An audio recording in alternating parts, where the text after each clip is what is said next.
우화 가운데 이런 재미있는 제목이 있습니다.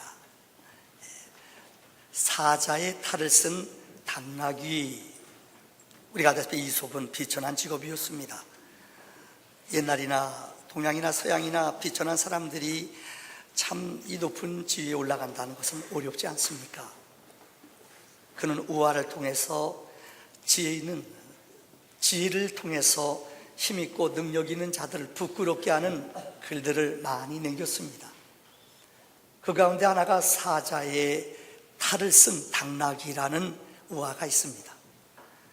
당나귀는 우리가 알다시피 말 같지도 않잖아요. 조그맣고 보잘것없잖아요. 얼마나 무시하고 멸시당하는 것이 당나귀인지 몰라요. 말만 무시하는 게 아니라 다른 짐승들도 이 당나귀를 늘 무시했다고 합니다. 너무 서러웠어요. 그런데 한 번은 길을 지나가다가 이 사자가 죽은 사자 탈이 거기 있는 거예요. 사자의 껍질이 있어요. 그래서 이것을 이 당나귀가 뒤집어 쓴 거예요. 완전히 사자로 변했다는 것입니다. 그래서 이 길거리 지나가다 보니까 이전에 자기를 늘 괴롭혔던 여우가 자기가 지나가니까 겁이 나니까 눈치 보면서 휙 도망가는 거예요. 그러니까 신이 났어요. 또 지나가는데 늘 자기를 약올렸던 원숭이가 있는데 원숭이 옆으로 윽 지나가니까 원숭이가 자기 보더니 깜짝 놀라 도망가는 거예요. 그냥 간이 분 거예요. 자기가 진짜 사자인 줄 아는 거예요.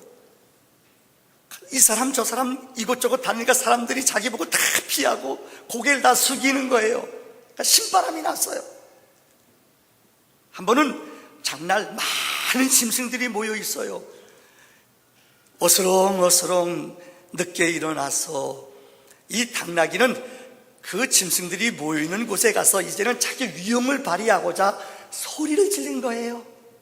어떻게 해요? 어흥, 그게 아니라 당나귀 그랬다는 거예요. 옆에 있던 여우가 얼마나 눈치가 빨라요. 탁 뒤통수에 때려.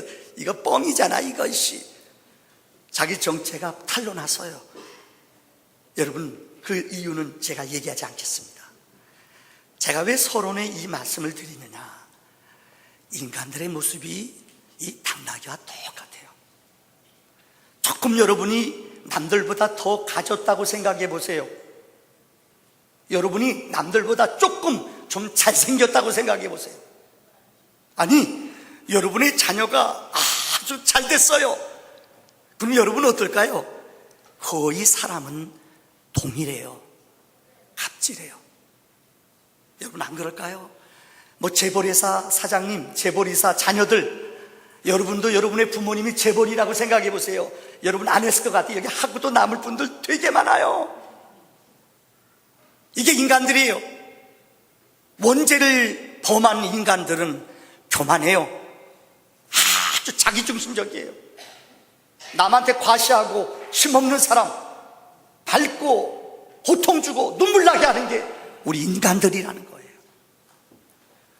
저는 이 글을 읽으면서 한 가지 더 이런 묵상을 해봤습니다.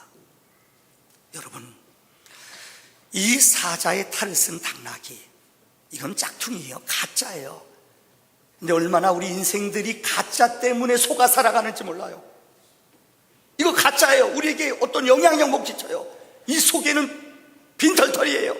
근데 우리가 얼마나 사탄에게 속아서 두려워하고, 얼마나 사탄에게 속아서 우리가 얼마나 여러분 염려하고 무서워하고 우리 인생을 허송세월하는지 몰라요. 그거 별거 아니에요. 우리 인생의 여건 속에 살아온 모든 여정을 보세요. 그거 그때는 그렇게 절망적이고 힘들었잖아요. 사업 실패해 보셨죠? 자녀가 여러분들 이 재수하고 떨어져 보는 거 보셨죠? 그때는 세상이 무너지는 것 같고 억장이 무너지는 것 같아요. 내가 사랑하는 사람 먼저 세상 떠났어요. 여러분 생각지 않는 인생에 꼬이는 일들을 맞이해요. 그때는 너무너무 당황해서 어찌할 줄 몰라요. 근데 여러분 보세요. 세월 지나가니까는 그래도 살만 나잖아요. 그것 때문에 여러분 평생을 억압하고 고통 속에 삽니까? 세월이 약이잖아요. 여러분은 지금 어떤 염려와 근심 때문에 고민하고 계십니까? 오늘 요한복음 14장은 우리에게 너희는 마음에 근심하지 말아라, 하나님을 믿으니 나를 믿어라, 이렇게 말씀해 주세요. 그러면서 두려움과 근심을 이겨내는 비결을 우리에게 지금 세 가지로 말씀했잖아요. 첫째는 믿어라, 믿음을 가지라고 말씀해 주세요. 두 번째는 기도하라 그래요. 아무것도 염려하지 말고 하나님 앞에 기도와 간구로 너희 구할 것을 아버지 앞에 감사함으로 아뢰라고 말씀하셨어요. 세 번째는 어떻게 해요? 성령을 충만받으라. 성령은 하나님의 영이세요. 하나님의 영이 내 안에 오시면은 요한복음 15장 5절의 말씀, 너희가 내 안에 내가 너희 안에, 성령이 내 안에 오시면은요, 아세요? 그분은 우리를 지켜주세요. 지난주 말씀드린 파라클레토스, 우리 곁에서 우리를 변호해 주세요. 어떤 대적들이, 어떤 원수들이 우리를 공격한다 할지라도 성령은 우리를 지키시며 성령은 우리를 굳건하게 하시며 우리를 붙잡아 주시는 분인 줄 믿습니다. 오늘은 특별히 25절로 27절의 말씀, 보혜사 성령님은 우리를 어떻게 도우시는가를 구체적으로 세 가지로 말씀드리려고 합니다. 첫째는 성령님은 진리를 가르쳐 주셔요. 한번 옆에 사람 인사합시다. 성령님은 진리를 가르쳐 준다. 시작. 요한복음 8장 31절로 32절의 말씀, 너희가 내 말에 거하면 참 내 제자가 된다. 그죠? 제자가 되면 뭘 알아요? 진리를 너희가 안다 그랬어요. 진리는 우리를 어떻게 한다고 그랬어요? 자유케 해준다고 그랬어요. 요한복음 8장 32절에 진리는 우리를 억압에서 두려움에서 끊는 능력이 있어요. 진리를 알지 못하면 우리는 계속 억압, 비진리 속에 살아가는 사람이 되고 맙니다. 제가 얼마 전에 어떤 분한테 이런 내용을 들었어요. 혹시 여러분들 행운의 편지라고 들어보셨습니까? 행운의 편지. 이건 1930년도에 영국에서 처음으로 시작된 거래요. 아마 여러분 한두 번 받아보셨더라고요. 1부도 받아봤고 2부도 어떤 분 최근에 받았대요. 근데 어떤 고3 아이를 둔 부모님인데 이 아이한테 편지가 왔어요. 얼마나 고3 지금 마지막 힘내고 정신 집중해야 될 시간이에요. 근데 편지를 읽어봤더니 이게 두려움이 되는 거예요. 편지 내용은 이것입니다. 이 글을 받는 사람은 3일 동안에 이 편지를 28명의 사람들에게 빨리 알리고 그들에게 편지를 알려줘라. 그러면은 당신에게 두려움이 없어질 것이다. 그 다음 나오는 게 사람 헷갈리게 하는 거예요. 이 글을 처음으로 받은 사람이 1930년도에 영국 사람인데 이것을 써가지고 28명한테 나누어 줬더니 그 사람이 그 다음 주일날 이 행운권 로또에 20억이 당첨됐다는 거예요. 그 다음에 또 사람을 아주 곤란하게 하는 거예요. 근데 어떤 사람은 이것을 받고 4일 동안 미적미적 했더니 자기 직장에서 잘렸다는 거예요. 그래서 이 사람이 다시 글을 써서 편지를 돌렸더니 더 좋은 직장에 취직됐다는 거예요. 그 다음이 더 과간이에요. 케네디 대통령이 그 글을 받고 9일 동안 이것을 자기 사무실에다 그냥 놔뒀대요. 그래서 이 글 받은 지 9일 만에 암살당해 죽었대요. 웃지요? 여러분, 고3 어머니가 이 글을 받았어요. 고민이 되는 거예요. 애도 고민되는 거, 이것 때문에 스트레스 받는 거, 이거 빨리 보낼 시간이 얼마나 귀한데요. 지금 분초가 다투는 시간인데 이 아이가 고민하는 거예요. 그래서 엄마가 이틀 만에 다 복사해가지고 보냈대요. 그래서 응답받을 줄 믿는데요. 여러분 웃으시죠? 의외로 많은 사람들이 이런 잘못된 사상과 생각 때문에 억압되며 살아가요. 저는 사실이 아니기를 바라요. 교회 다니면서도 예수 믿는 사람들 가운데 이방 좋은 게 좋은 건데 어때? 사주팔자 보는 분들이 있어요. 점쟁이들이, 아니 사주를 푸는 사람들이 언제 태어나고 언제 세상, 이걸 사주팔자 쉽게 통계학적으로 다 통계를 모아놓은 거예요. 늘 말씀드리죠. 세상에는 운명이 정해지고 살아가는 팔자가 있다고 세상 사람들은 말해요. 그런데 예수 믿으면은 복음의 능력은, 예수의 거룩한 족보는 세상의 어떤 습관도, 세상의 어떤 사주팔자도 이겨내는 능력이 복음에 있는 줄을 믿습니다. 이거 기억해야 돼요. 제가 여러분에게 답 안 드려도 무슨 말인지 알죠? 예수 믿으면서 그런 것들에 진리하는 것에 목숨 걸고 억압되면은 인간은 약해요. 이것 때문에 스트레스 받고, 이것 때문에 억압되고 세상 점장이들한테 찾아간대도요. 여기 예수 믿으면서 하나님의 직분자로서 점치러 가는 사람, 친구들이 꼬셔요. 야야야, 운세가 어떤가 봐. 이방 봐서 나쁜 게 뭐 있어? 재앙을 막으면 되지.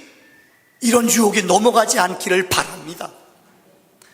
지난주 화요일날 우리 9월 우리 교단 목회자 수련회가 있어. 목회자들 모임이 한 달에 한 번씩 모이는 거예요. 근데 이번에 참 우스운 얘기인데 솔직히 말씀드릴게요. 어느 목사님이 은퇴한 지 3년 됐어요. 그전에는 몰랐는데 이제는 은퇴하니까 시간이 많은가 봐요. 죄송해요. 정말 쓸데없는데 이분이 시간을 투자했어요. 그래서 뭐냐, 수맥을 발견했대요. 그래서 이분이 건강을 위해서 여러분들 난 뭐하나 그랬더니 수맥을 여러분에게 소개한다는 거예요. 그러고 나서 자기한테 오라는 거예요. 근데 아무도 안 가더라고요. 왜? 들으면 스트레스 받거든요. 근데 밥 먹는데 제 옆에 오더니 식사하는데 내 옆에 왔더니 빽빽빽 돌아가요. 우리 803호 이게 수맥이 흐르는 데래요. 안 들으면 좋을 때도 들으니까 별로 찝찝해요. 장로님들 저 이사시켜 주세요.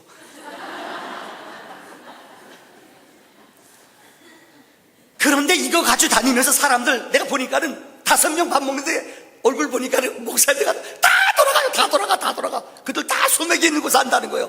그래서 이분이 하는 말이 어느 책에 과학적인 증거인데 수맥에 사는 사람들은 다 일찍 죽었대요. 저 일찍 돌아갈 거예요. 그 다음 얘기가 과간이에요. 우리 교단에 이번에 부속이 되신 이봉조 목사님이라고 있어요. 김포교회 목사님. 이분이 그 영상, TV나 신문에 보면 자기는 그렇대요. 가만히 이렇게 얼굴 보면 안 돼요. 되게 할 짓이 없나 봐요. 그거 보고선 이분이 항상 그분들 교회에 찾아간대요. 그래서 당신 얼굴 보니까 수맥이 흐르는 얼굴이라고. 가서 그치 안방부터 선배님이 왔는데 보여주잖아요. 안방도 들어가서 한번 해보고 다 돌아간대요. 근데 이분이 돌아와서 쭉, 제가 이전에 특전사에 참모할 때 군목 시절에 중령 때요, 우리 사령관님이 아는 지인이 왔어요. 이분이 와서 하는데 안방하고 건너방 다 돌아가요. 당번 있죠? 운전병 자는 거, 그 조그만 방, 그 방 안만 수맥이 없대요. 그래서 전부 다 이분들이 거기서 주무세요. 가족들이요. 웃기는 자장이에요. 여러분 웃지요? 여러분 그런 얘기 들으면 여러분은 어떻게 할 것 같아요? 근데 너무 재밌는 게 이봉조 목사님 교회에 이분이 찾아오신 거예요. 그러니까 선배님이 당신 얼굴 보니까 수맥이 너무 딱 수맥 흐르는 사람을 갖다 대니까는요 이게 팩팩 돌아가더라고. 그분도요. 그분 아무리 수맥 흐르지 않냐. 근데 보니까 다 돌아가요. 그러면서 한 말이 당신 집에 가자고. 집에 가서 안방부터 검사하는데 딱 한 방만 수맥이 안 흐르더래요. 거기 어디냐? 그 목사님 외동 딸 방은 수맥이 없더래요.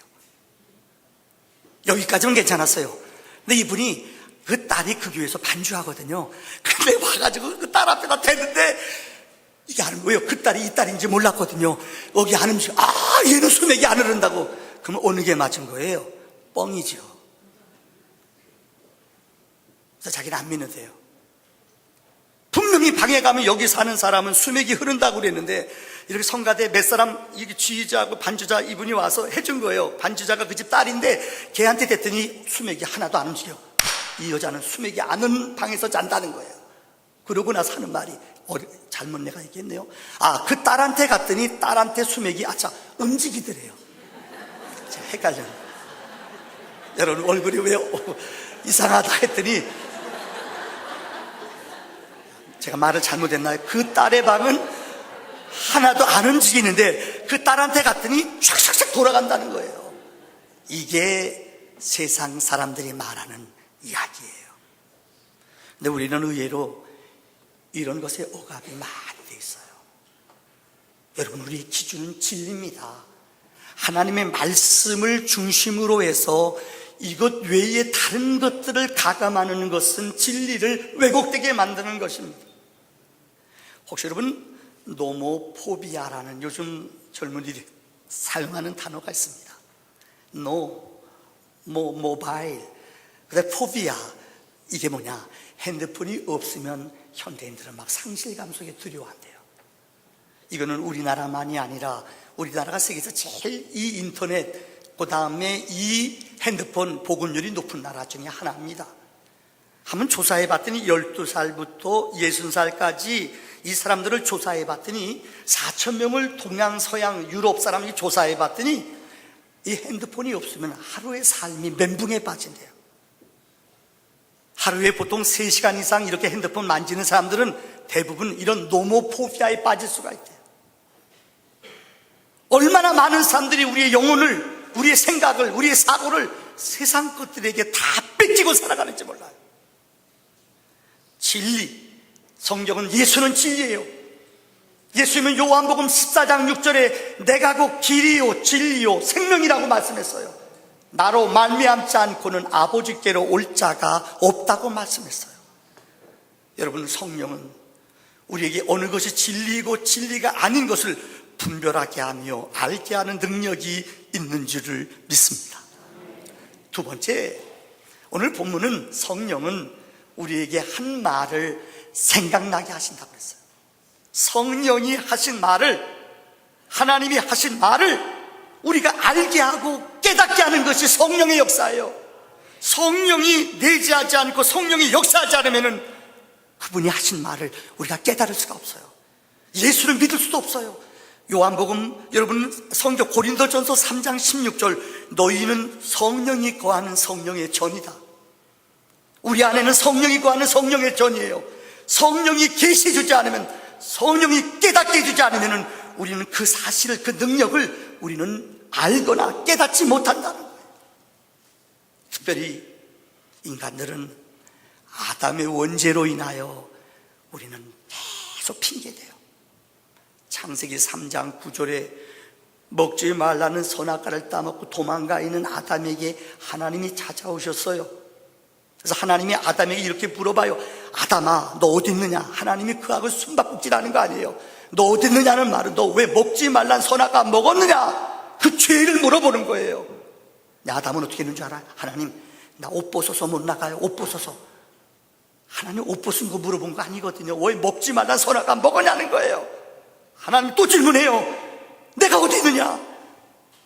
하나님, 내가 먹고 싶은 먹은 게 아니라 저 여자가요, 하와가 나 유혹한 거예요. 하와한테 하나님 찾아가요. 하와야, 너 어찌 저걸 먹었느냐? 하와가 뭐라고 그래요? 자기 이웃 뱀을 핑계대요. 나는 먹지 않으려고 하는데 뱀이 나를 유혹했어요. 전부 다 인간들의 모습은 그래요. 핑계대고 이유대고 어떻고 하나 내 잘못임을 시인하지 않아요. 아담의 원죄의 후예인 우리들은 아십니까? 인간들은 죄를 쉽게 잊어버리고, 하나님이 죄를 질문해도, 죄를 물어봐도 인간들은 어느 누구 하나님의 두 손 들지 않아요. 환경이 이런데요, 누가 시켰는데요? 모든 인간들은 죄를 변명하려고 그러고 합법화시키려고 그래요. 그런데 성령이 역사하시면은, 성령은 내 죄를 깨닫게 하고 죄를 알게 하고 굴복하게 하는 것이 성령의 역사인 줄 믿습니다. 여러분, 인도의 가장 위대한 선교사 가운데 한 분인 존 하이드라는 사람이 있어요. 한번 띄워주실래요? 그분이 쓴 책 가운데 기도로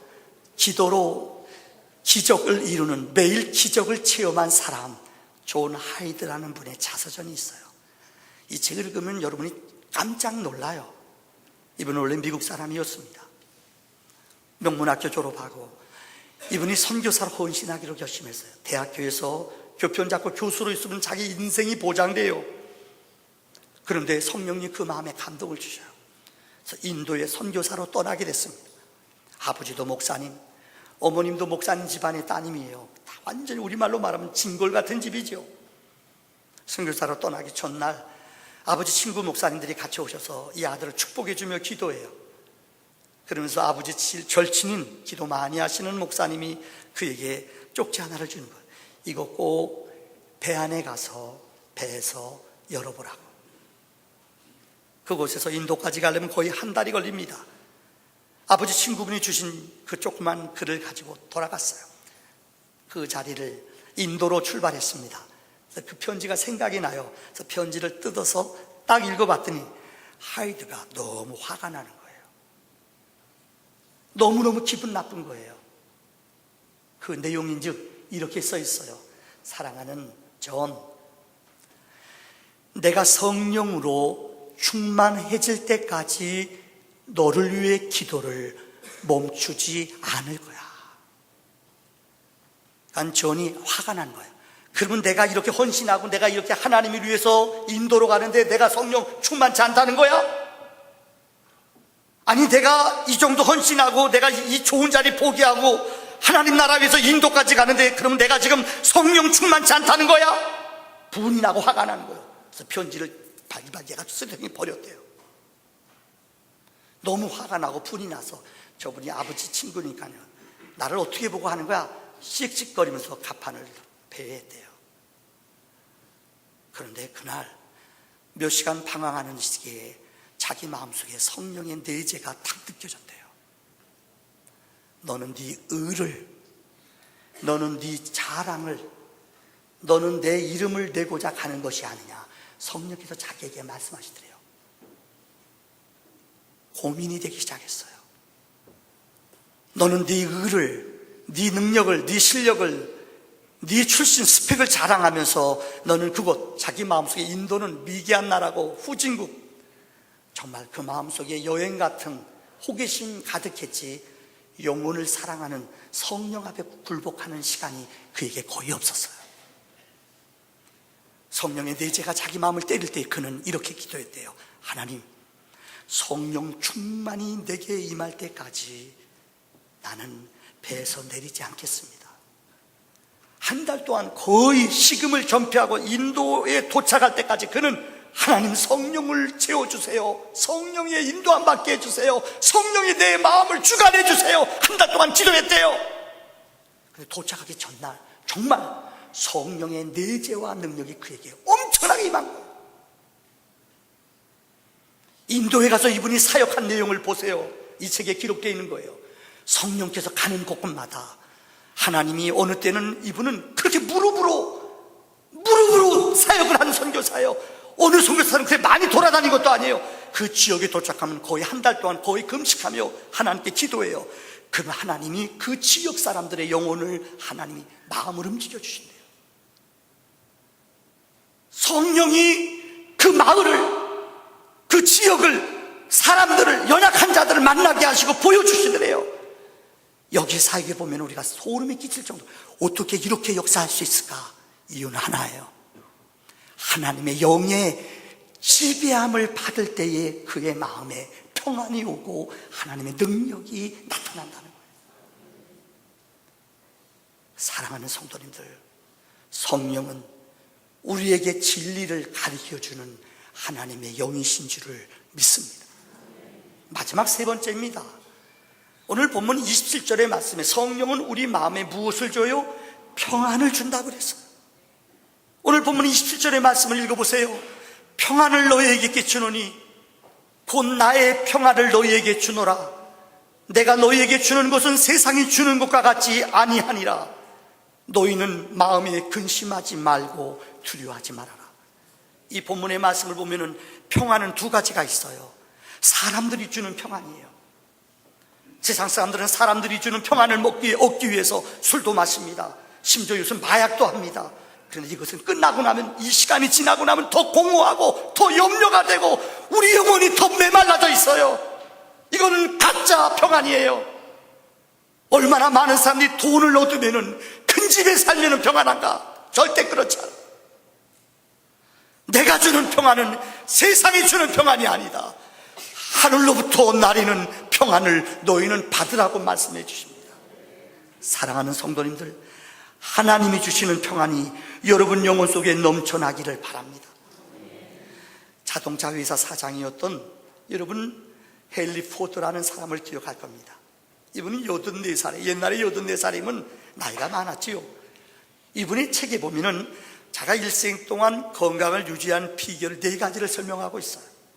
첫째는 적당한 운동, 그 다음에 좋은 공기, 싱싱한 음식, 4번째가 뭐냐? 마음의 평안이라는 거예요. 그래서 이 줄을 달았어요. 운동하는 거 중요해요. 건강한 거, 음식 먹는 거 중요해요. 좋은 공기 마시는 거 너무너무 중요해요. 이 아래다래 별표를 치고, 그러나 제일 아름다운 영원한 건강은 심령의 평안함이다. 마음의 평안함이 없이는, 성경은 마음의 즐거움은 양약이라고 말했어요.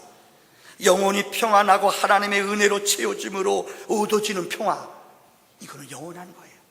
빌리 그레이엄 목사님 설교 가운데 이런 말이 있어요. 왜 인간들은 불안해하고 염려하는가? 이유는 빌리 그레이엄 목사님이 하나님과의 평화가 샬롬이 깨질 때에, 하나님과의 관계가 깨질 때에 우리는 불안해하고 염려하고 두려워하는 거예요. 하나님을 붙잡을 때, 하나님과 평안을 누릴 때에 우리 영혼의 거룩한 평안이 넘쳐나는 줄을 믿습니다. 여러분, 우리 복음성가 가운데 그런 노래 있지? 우리가 성가대가 한번 불러보실래요? 준비 좀.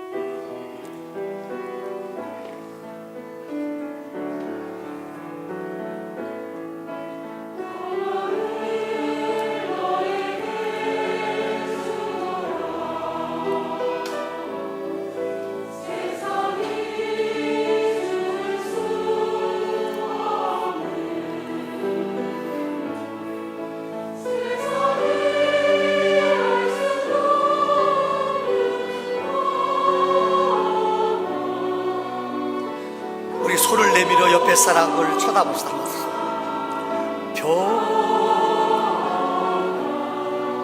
평안을 우리 한번 다 같이 한번 다시 불러봅시다.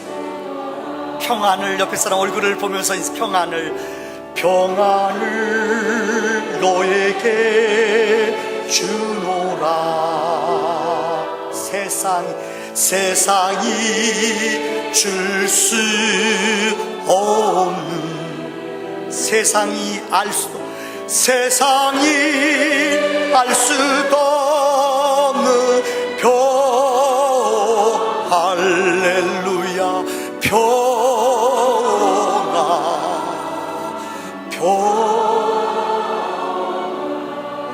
평안을 내게 주노. 아멘. 여러분, 혹시 의학적 용어 가운데 야로라는 말이 있습니다. 야에다가 리을에다가 요자입니다. 야로, 이게 뭐냐? 이런 겁니다. 미꾸라지를 잡아서 이런 냄비나 아니면 양동이 같은 데다가 넣어요. 거기다 소금을 있죠. 소금을 팍 뿌려보세요. 미꾸라지가 어떻게 할까요? 몸부림쳐요? 지랄 발광을 해요? 너무했어요. 막 꼬고 막 난리 날 거예요. 이거를 야로라고 그래요. 너무너무 견디지 못하는 것, 너무너무 짜니까 견디지 못하는 것. 성경에 보면 사무엘상 18장 10절에 사울에게 영적으로 악령이 들어갔어요. 원래 그는 하나님의 사람이었어요. 성령이 충만했어요. 이스라엘의 지도자가 됐대요. 근데 그에게 성경은 야로, 다시 말하면 그에게 악령이 그의 마음속에 들어갔어요. 그의 영혼이 뒤틀어져요. 다윗이 찬양 부르고 자기를 살려줘요. 악령이 찬양 부를 때, 노래를 부를 때 악령이 떠났어요. 그런데 그의 마음, 심령이 어땠어요? 또 야로, 계속 영적으로 무너진, 계속 다윗을 볼 때마다 죽이려고 그래요. 왜요? 분노의 마음, 미움의 마음, 시기의 마음. 이게 야로예요. 여러분, 인생은 두 가지입니다. 성령의 지배를 받는 사람이 있고요, 악령의 지배를 받는 사람도 야로와 같이 내 영혼이 날마다 뒤죽박죽 엉망이 돼요. 삶의 질서가 없어요. 평안이 없어요. 이유는 성령의 지배를 받지 않기 때문이에요. D.L. 무디 목사님의 책에 보면 이런 재미있는 내용이 나와요. 이분은 시카고 초등학교 5학년밖에 안 나왔어요. 근데 왜 그렇게 설교하는 게 능력이 있고 설교 들을 때마다 사람들이 뛰어요. 심령이 뛰어요. 심령을 때려요. 한 번은 이분이 시카고 어느 집회에서 설교를 했더니 어느 나이 많은 할아버님이, 그런 분이 있잖아요. 무디 목사님, 당신은 혼자서 성령님을 다 독점하는 것 같아요. 비아냥거리는 거죠. 성령님을 혼자 다 독점하는 거요, 그랬대요.